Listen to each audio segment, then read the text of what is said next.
Imaginez, vous portez un lourd fardeau, un de ceux qui vous marquent le dos et font trembler vos genoux.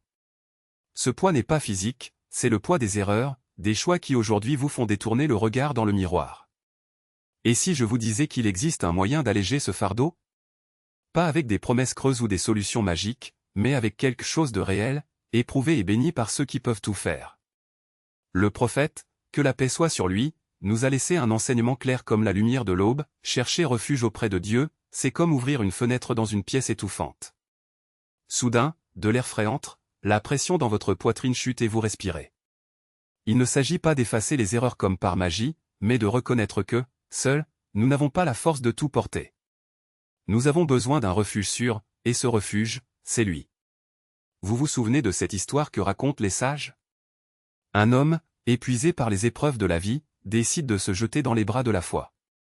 Ce n'était pas un saint, loin de là. C'était quelqu'un comme vous et moi, avec des doutes, des peurs et des moments de faiblesse. Mais il a fait quelque chose de simple, il s'est agenouillé et a dit, le cœur ouvert: ô mon Dieu, je n'en peux plus. Montre-moi le chemin. Et savez-vous ce qui s'est passé? Ce n'était pas un miracle tonitruant, avec des anges descendant du ciel.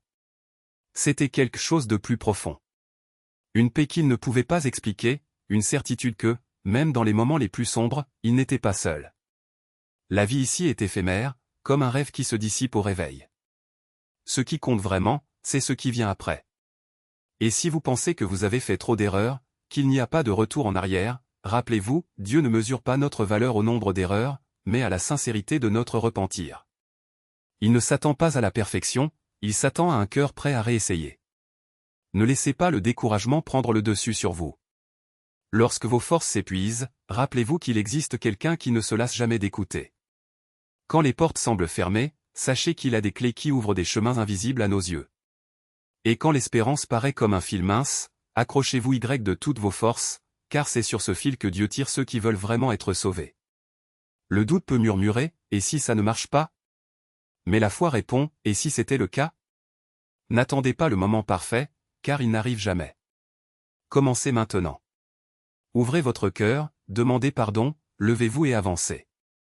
Car, en fin de compte, ce qui nous définit, ce ne sont pas nos trébuchements, mais le courage de nous relever, autant de fois que nécessaire.